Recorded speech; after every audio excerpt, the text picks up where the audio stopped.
Et magnifié. Je nous dis à nous tous, ici présents, un grand bonjour d'amour de la part de notre Seigneur Jésus-Christ.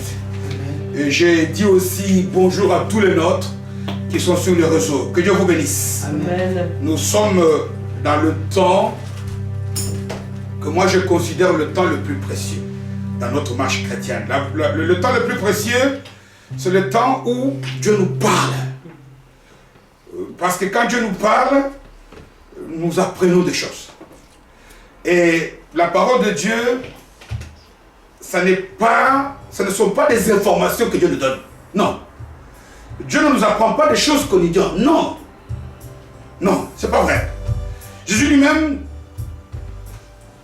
dans une des paraboles, la parabole du semeur, il qualifie sa parole comme étant la bonne sémence.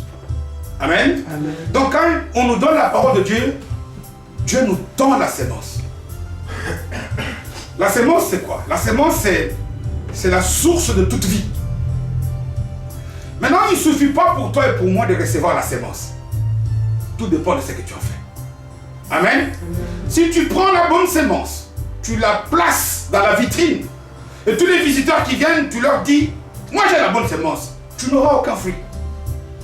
Tu n'auras rien. Mais si tu prends la bonne sémence, il faut la s'aimer. Une chose, mais la s'aimer aussi dans la bonne terre. Deux choses, et puis l'arroser. Alors là, le reste, c'est le maître qui le fait. Il dit, c'est que moi et toi nous faisons quand la sémence a été sémée. Ça ne dépend pas de nous. Quand tu prends une graine, tu mets en terre. Ça, c'est la part de Dieu. Dieu nous donne la sémence, la bonne. Mais Dieu aussi veut que nous puissions être co-ouvriers avec lui, qu'on fasse des choses. Qu'est-ce que tu fais de toute la parole que tu fais? Voilà pourquoi je te supplie pour que toutes les bonnes choses que tu as reçues et que tu reçois maintenant, sois un bon semeur. Sème dans ton cœur, arrose, et tu verras ce que Dieu est capable de faire. Aujourd'hui, nous allons enchaîner avec un message qui vient dans la suite directe des deux messages que Dieu nous a donnés les 2 dernières semaines. Il y a 2 semaines, Dieu nous a parlé ici. Jésus, avant de partir, il nous a légué quelque chose. Il a dit, voici, je vous donne le pouvoir de marcher sur les serpents, sur les scorpions, de déplacer les montagnes. Et tout cela, vous le ferez à mon nom. Et rien ne pourra vous nuire. Je le dis avec mes mots. Et nous avons vu le cas des gens qui étaient comme toi et moi. Pierre, Jean. Avec le nom de Jésus, ils ont fait des exploits. Un boiteux de naissance a retrouvé la marche. Et pourtant, le même nom, nous l'avons, moi et toi. Pourquoi est-ce que ça ne perd pas? Le nom de Jésus est devenu pour nous, soit pour commencer des prières, ou pour terminer des prières. Le nom de Jésus est devenu comme une proclamation vide. Pourtant, il y a de l'autorité, il y a du pouvoir, il y a du mandat. Je nous ai dit, quand j'avais parlé que, imagine-toi que tu sois en présence, quand quelqu'un te dit, je viens au nom du roi, automatiquement, tu changes. Lorsque nous avons un agent qualifié de roulage, venant par l'autorité de la loi, même s'il est simple caporal, il peut arrêter un ministre. Mais nous avons le nom au-dessus de tous les noms. Pourquoi ce nom ne perd pas dans nos vies? Et le dimanche passé, Dieu nous a aussi parlé. Il nous dit, parce que normalement, quand on a le nom de Jésus, lorsque nous sommes capables de manifester ce pouvoir, cette autorité, il y a aussi une chose qui doit arriver. Nous devons vivre la vie nouvelle. Nous avons vu qu'il y a des choses qui nous empêchent, de manifester cette autorité, parce qu'il y a des choses auxquelles nous devons renoncer, et c'est difficile pour nous de renoncer. Amen. Aujourd'hui, nous allons le message numéro 3e. Nous allons voir pourquoi est-ce qu'il était difficile. Pourquoi il m'est difficile. Pourquoi il nous est difficile alors d'enlever ces obstacles-là. De renoncer à certaines choses. Des choses qui nous font écran. Tous, nous avons besoin de vivre la vie de Dieu. Tous, nous avons besoin de voir la puissance de Dieu se manifester dans nos vies personnelles, dans nos vies familiales, dans nos vies communautaires, dans nos pays. Nous prions, nous intercédons, nous faisons beaucoup de choses.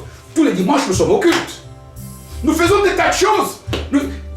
C'est vrai qu'on ne fait peut-être pas tout, mais il y a des tas de choses. Des jeunes, on en fait. Des veillants, on en fait. Pourquoi le nom de Jésus n'agit pas? Pourquoi aussi on regarde celui qui a son sang, on l'arrête? On regarde pourquoi est-ce que le nom de Jésus n'agit pas? Et puis pourquoi aussi nous avons du mal à enlever, à renoncer à certaines choses. Nous allons donner comme thème à ce message d'aujourd'hui du lait spirituel.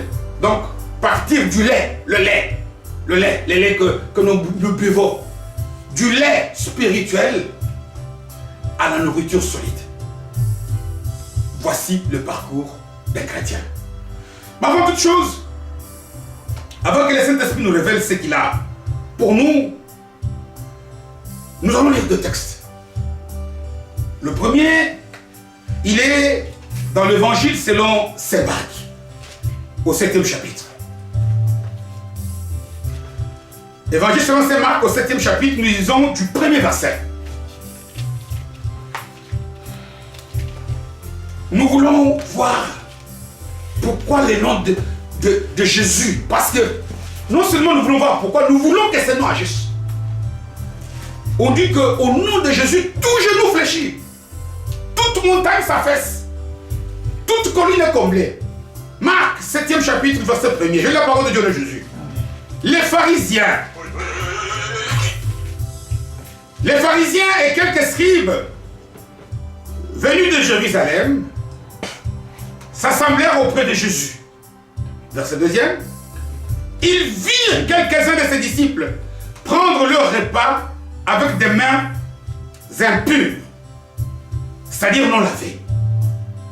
Verset 3e. Or, les pharisiens et tous les juifs ne mangent pas sans être soigneusement laver les mains. Sans être soigneusement laver les mains. Conformément à la tradition des anciens. 4e verset. Et quand ils reviennent de la place publique, ils ne mangent qu'après s'être purifiés. Ils ont encore beaucoup d'autres observances traditionnelles, comme le lavage des coupes, des cruches et des vases de reins. Et les pharisiens et les scribes lui demandèrent, à Jésus donc, pourquoi tes disciples ne suivent-ils pas la tradition des anciens, mais prennent-ils le repas avec des mains impures? Jésus leur répondit, hypocrite, Ésaïe a bien prophétisé sur vous, ainsi qu'il est écrit, ce peuple m'honore des lèvres, mais son cœur est éloigné de moi. 7e verset. C'est en vain qu'il m'honore, en donnant des préceptes qui sont des commandements d'hommes. Vous abandonnez les commandements de Dieu et vous observez les traditions des hommes. Il leur dit encore, vous rejetez fort bien le commandement de Dieu pour garder votre tradition, parole du Seigneur. Nous pouvons lire le deuxième texte dans l'Épître aux Hébreux. Épître aux Hébreux.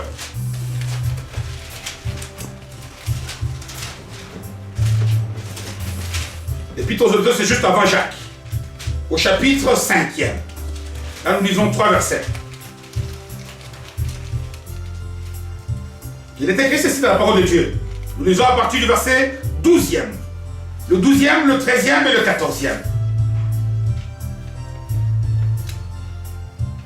Vous, en effet, vous les Hébreux,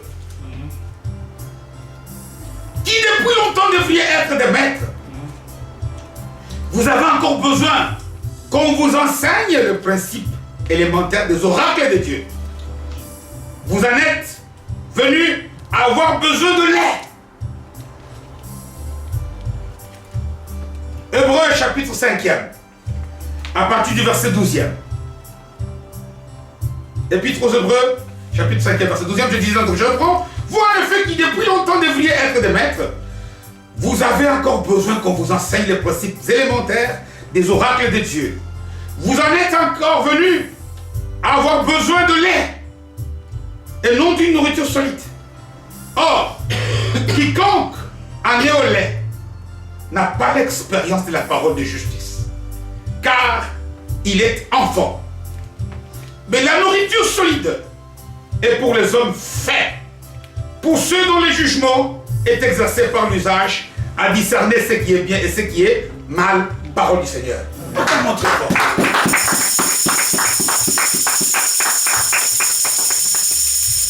Amen. Vous savez, j'insiste beaucoup très fort pour que chacun d'entre nous ici puisse tirer son attention tellement on nous apprend ici quelque chose de fondamental. Le Saint-Esprit va nous révéler aujourd'hui des choses dont j'ai besoin, dont tu as besoin, dont nous avons besoin. Même toi qui vas écouter ce message, mets en pratique la parole de Dieu. Ne te contente pas à la suivre. Et tu verras que Jésus n'a pas changé. Amen. Amen. Amen. Pourquoi? Parce que les deux textes que nous venons de lire ici vont t'aider, vont nous aider. Nous voyons dans le premier que nous avons lu dans les évangiles, Marc, chapitre 7e, il y a une discussion terrible entre Jésus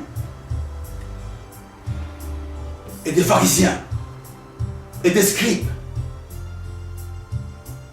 Et lorsque nous parcourons l'écriture, il y a beaucoup, nous avons choisi ce passage, mais on peut en choisir beaucoup d'autres. Durant toute la vie publique du Seigneur sur cette terre, il était dans une bagarre terrible avec les pharisiens, avec les scribes. Et pourtant ces gens, lorsque ils parlent d'eux-mêmes, c'est des gens qui allaient à la synagogue, non pas que tous les dimanches. Les scribes dont on parle ici sont les gens à qui on a confié la dictée. Nous avons aujourd'hui le texte de l'écriture sainte par leur ministère. Des gens qui connaissaient la parole. Mais il n'y a eu que des bagarres et des bagarres. Nous venons là à comprendre que tout n'est pas tout simplement de connaître la parole. Mais il y a autre chose que connaître. Ils connaissaient, les pharisiens avaient la maîtrise de la parole des Écritures. Ils se vantent ailleurs. Ils disent,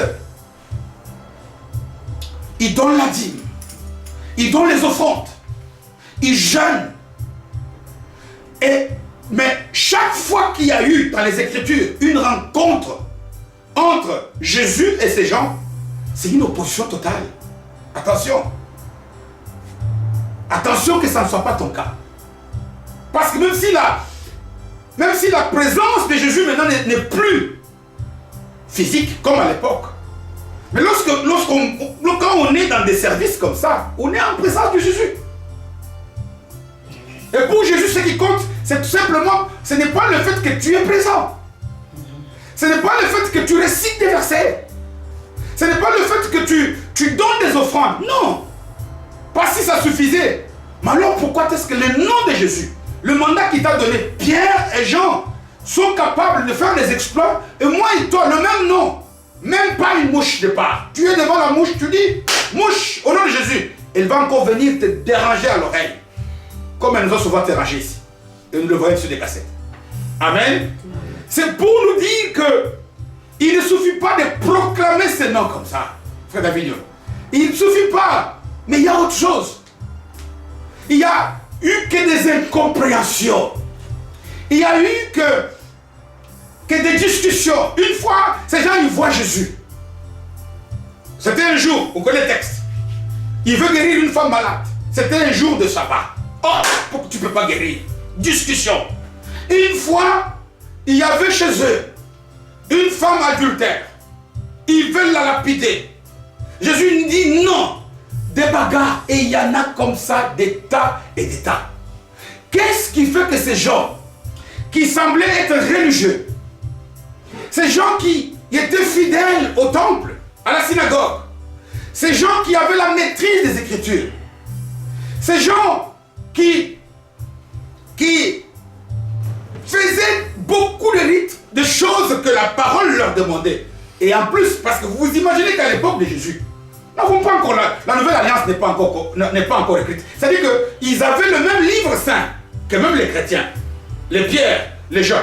Qu'est-ce qui fait que eux, il y avait une bagarre? Savez-vous d'ailleurs que c'est ces conflits, cette incompréhension, c'est toutes ces discussions qui a même conduit les Juifs à mettre Jésus sur la croix. Qu'est-ce qui fait? Le texte, le premier texte que nous avons lu, nous révèle les grands secrets. Parce que lorsque nous souvenons du texte, ces gens, écoutez, ils commencent par dire, ils viennent, ils voient le Seigneur. Ils lui disent quoi? Seigneur,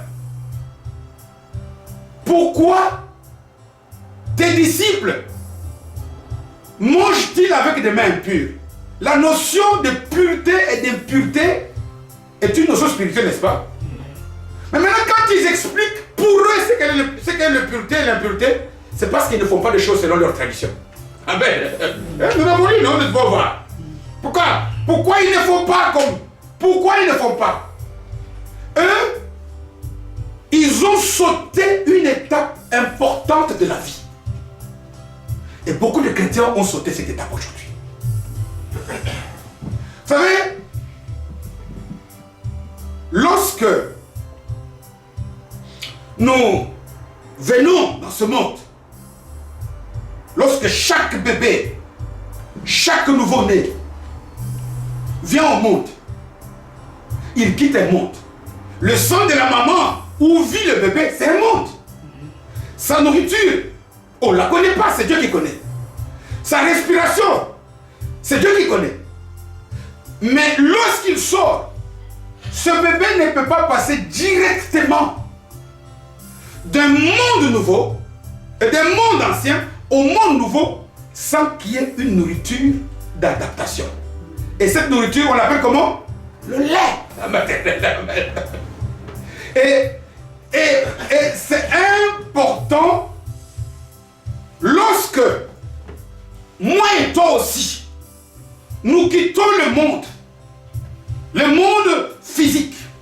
Un jour, on a été païens.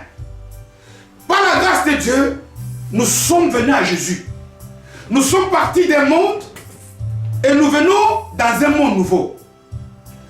Nous, il y a une nourriture, lait spirituel que nous avons lu, par lequel tout le monde doit passer.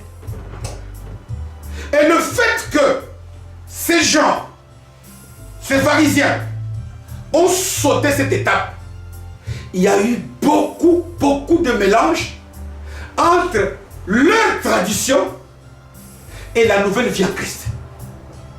Et c'est aujourd'hui le plus grand problème qui se pose à l'église. Remarquez, quelqu'un peut venir à l'église. Il a quitté une assemblée. Il vient dans une nouvelle.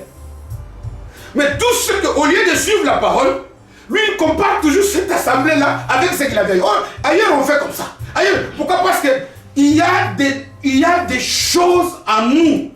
Quand on vient d'un monde, on passe dans un autre monde, nous devons toujours pas passer par une phase d'allaitement spirituel.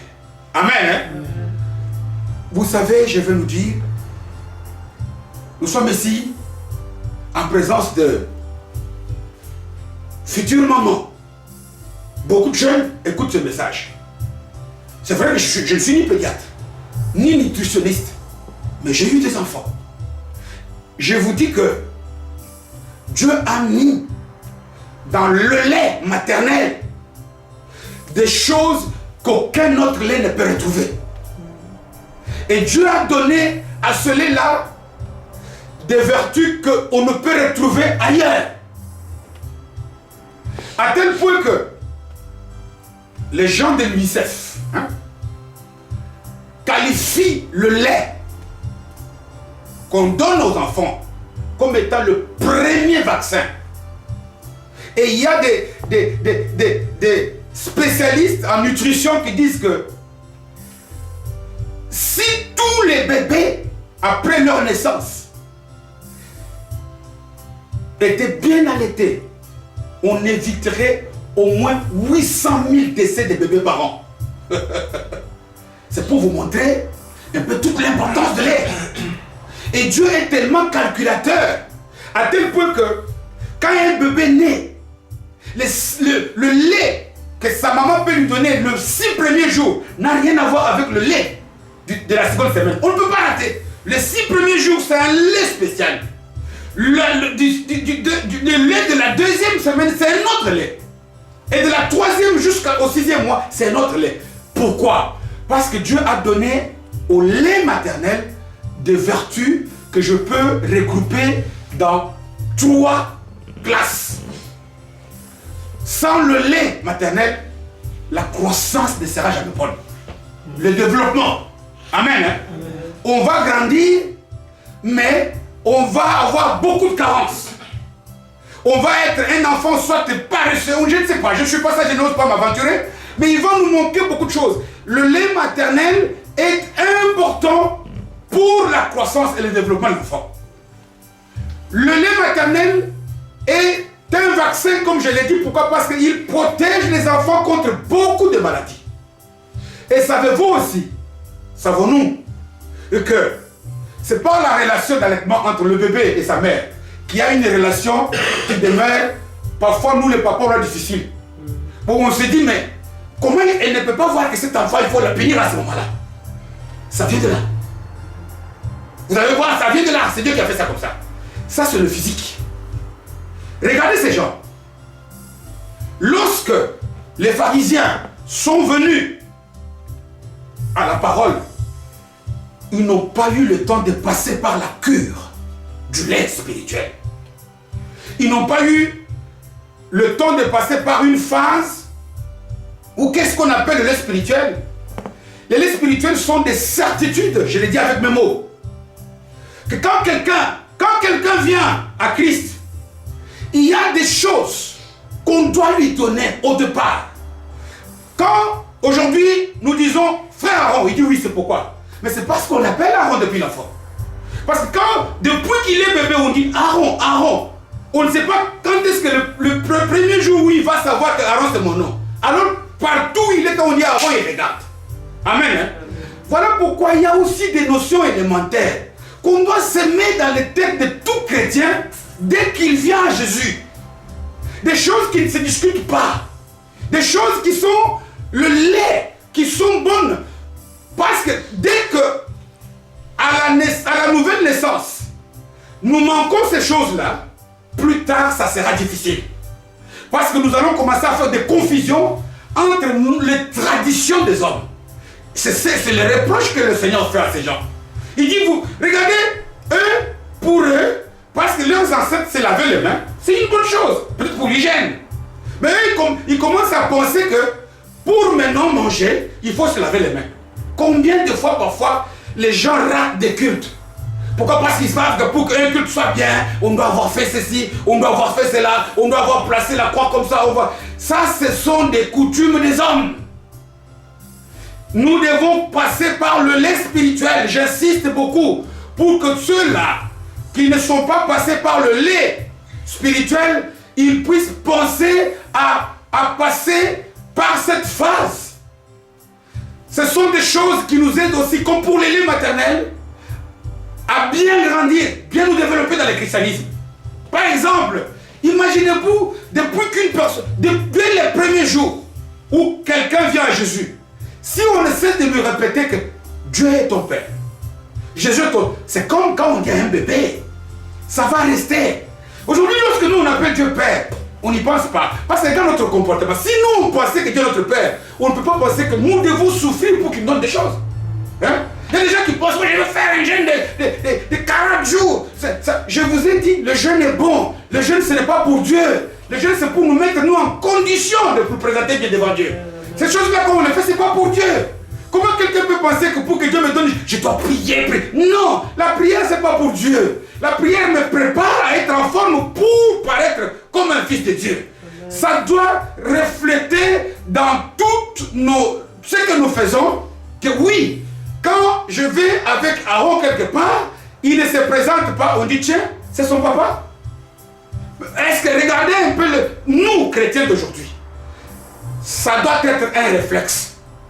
Les gens ne doivent pas s'imaginer que Dieu est notre Père. Il y a des tas de choses comme ça. Ça doit, les gens, quelqu'un ne peut pas, ça doit se refléter dans notre comportement, dans nos prières, dans nos jugements. Imaginez-vous, quelqu'un qui sait, ça c'est du lait, que Dieu est le Père. Est-ce qu'il doit y avoir le protocole pour lui dire quelle manière se tenir à l'église? Est-ce qu'il faut des prédications pour ça? Non! Quelqu'un qui sait qu'il est devant un chef de l'État, s'il en a conscience, ça se voit automatiquement. Et ça, ce n'est pas des choses qui nécessitent donner du travail aux prédicateurs. Il y a des choses que nous devons curer des têtes de chrétiens. Beaucoup de chrétiens sont des juifs parisiens. Ils ont sauté le lait. Il y a des notions, voilà pourquoi il y a un mélange. Vous irez aujourd'hui, notamment dans l'église africaine, la plupart des cultes, vous verrez qu'il y a toujours des similitudes avec quelque chose de puisé dans les coutumes de ces gens-là. Voilà pourquoi aujourd'hui, si quelqu'un sait depuis sa naissance que Dieu est son Père, oui. Si quelqu'un, Dieu sait que Dieu est tout puissant, il peut avoir peur, il voit, et je ne sais pas, un lézard, il dit, oh non mais Jésus. Vous savez, nous, regardez la plupart des chrétiens aujourd'hui, dans nos réflexes, nous donnons un message comme si le diable est plus puissant que Dieu. Nous avons plus peur du diable que de Dieu. Parce qu'on dit que Dieu est là, on chantera chanter dans tout, Dieu est là, c'est bon. Mais regarde notre attitude. Si je sais que Dieu est là, alors je dois foncer, je fonce. Si Jésus qui savait qu'il était avec Jésus, il a affronté la mort sur la croix. Parce qu'il savait que Dieu est avec lui. Quand tu sais que Dieu est avec toi, quelle que soit la situation, reste ferme à Dieu. Et ça c'est du lait. Ça c'est des choses qu'on ne doit pas savoir, qu'on ne doit pas attendre. Voilà pourquoi nous avons eu du mal à donner de la nourriture solide. Vous savez, tant que nous sommes, il nous manque ces bases.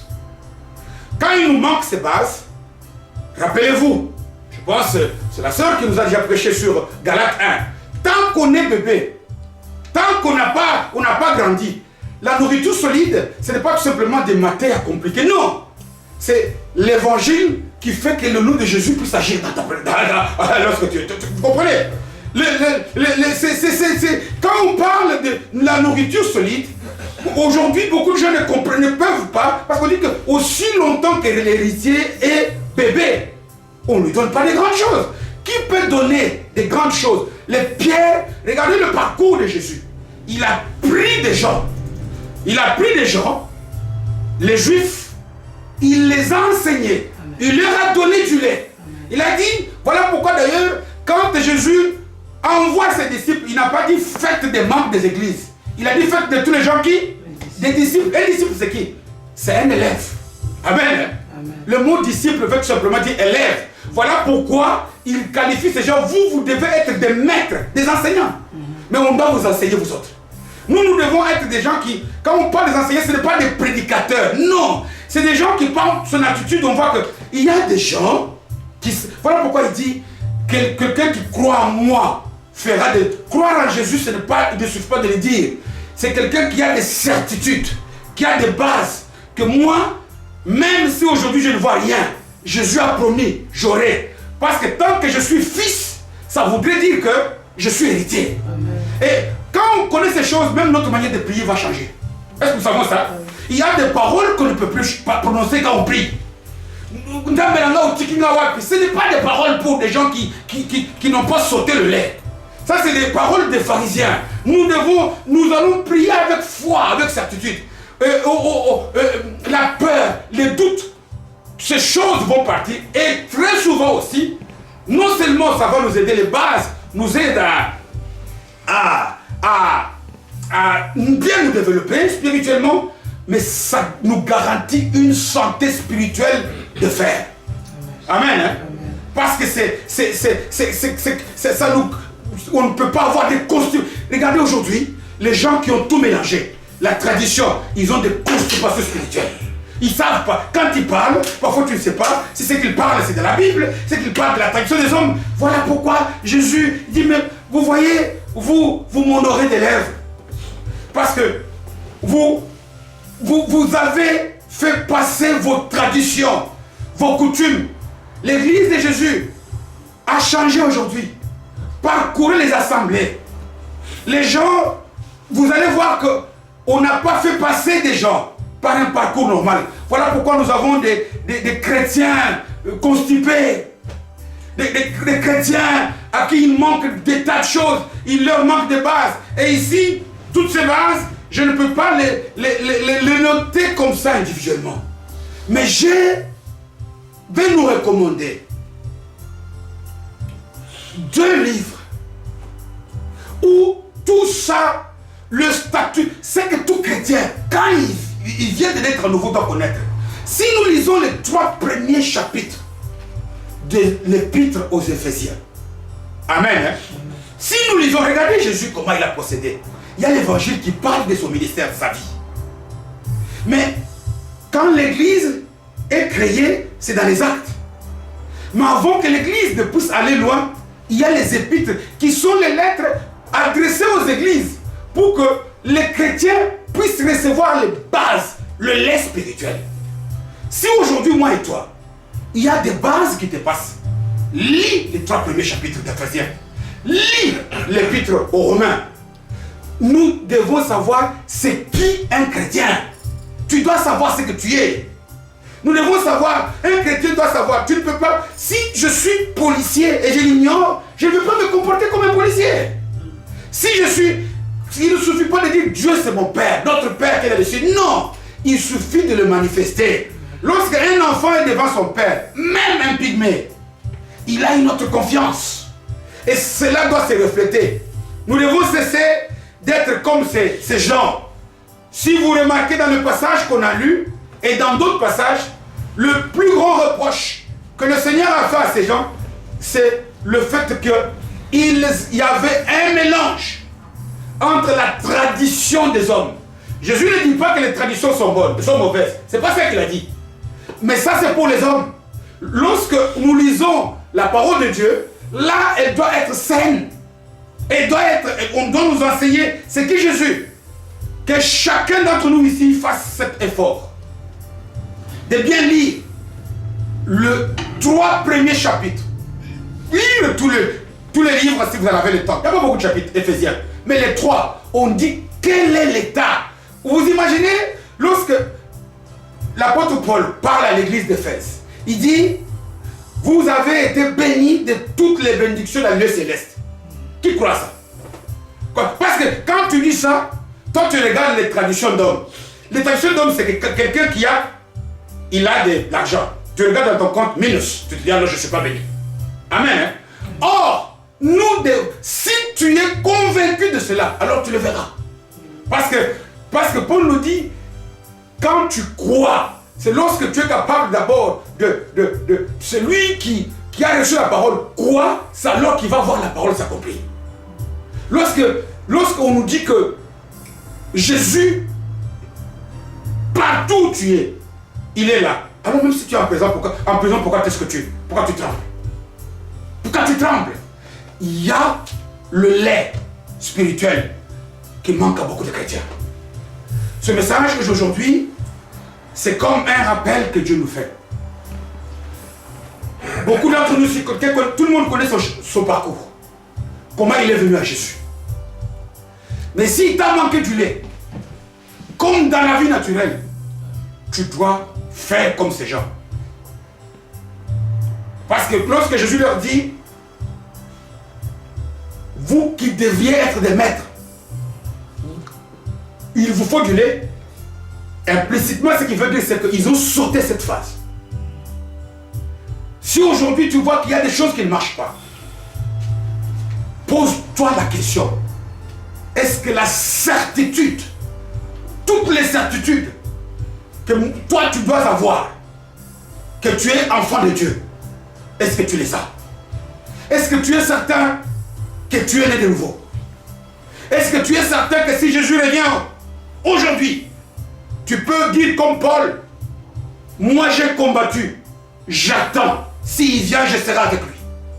Est-ce que tu es certain que même dans la vallée de l'ombre de la mort, quel que soit ce que tu vis, quel que soit le temps que cela a pris, tu ne dois pas craindre parce qu'il est avec toi? Est-ce que tu es certain que ton Père est le Tout-Puissant, qui ne t'abandonnera jamais, qui ne te délaissera jamais? Est-ce que tu es certain que tout ce que Dieu a, c'est pour toi? Voilà cette infinité. Enlevons de nos têtes des choses charnelles, issues de nos coutumes, qui être riche, c'est avoir un compte en banque gonflé. Non. Même si Dieu peut te le donner. Tu es riche en Christ. Tu es riche en tout. Que Dieu nous aide. Que Dieu t'aide. Pour que chacun d'entre nous, et j'insiste beaucoup, toi qui écoutes ce message, j'aimerais que c'est le devoir à domicile que cette église nous donne. Que nous puissions avoir la maîtrise de l'épître aux Romains. Que nous puissions avoir la maîtrise des 3 premiers chapitres de l'épître aux Éphésiens. Pour que chacun d'entre nous puisse lire, méditer, relire et faire en sorte que toutes les vérités révélées par le Saint-Esprit dans ces livres soient des vérités que nous vivons dans nos vies. Que Dieu bénisse sa parole.